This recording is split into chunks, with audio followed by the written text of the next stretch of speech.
Hello बच्चों, let's read this question. And this question says osmotic pressure of 40% mass by volume urea solution is 1.64 atm and that of 3.42% mass by volume cane sugar is 2.46 atm.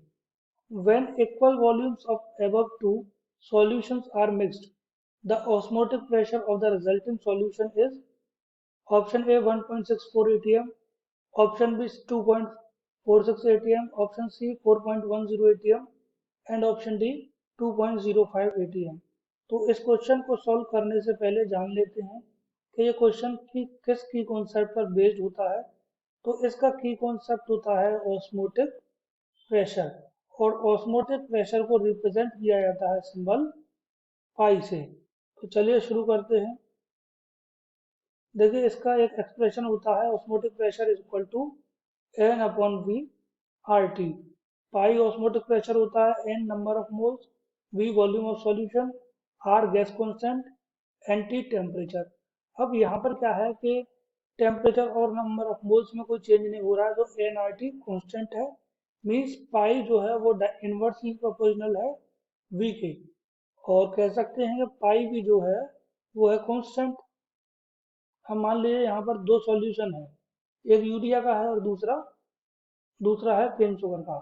तो pi one osmotic pressure of urea solution, V1 urea solution का volume. Similarly pi two and V2 osmotic pressure and volume होगा किसका, केन sugar का। और इन दोनों को जब मिला दिया जाएगा तो पाई थ्री एंड V3 मिलेगा।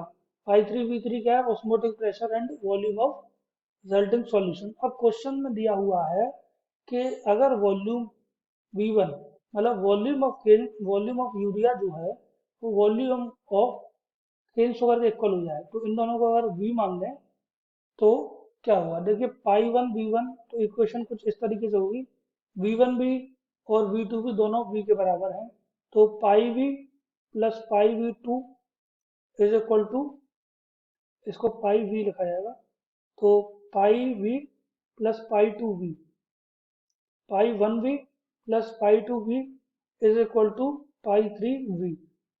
टू पाई थ्री वी आएगा क्योंकि दो वॉल्यूम ऐड हुए हैं।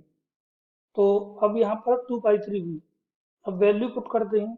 पाई वन का वैल्यू कितना है 1.64 atm और पाई टू का वैल्यू कितना है 2.46 atm is equal to 2 into pi three. अब इसको अगर डिवाइड करें 1.64 atm plus 2.46 atm divide by 2 करें तो पाई थ्री का वैल्यू आएगा, और ये सॉल्व करने पर पाई थ्री का वैल्यू आता है 2.05 atm, 2.05 atm। So correct answer जो होता है इस क्वेश्चन के लिए है वो होता है ऑप्शन डी। और यहाँ पर ये भी एटीएम होगा। So correct answer for this question is option D. I hope you understood it well. Best of luck.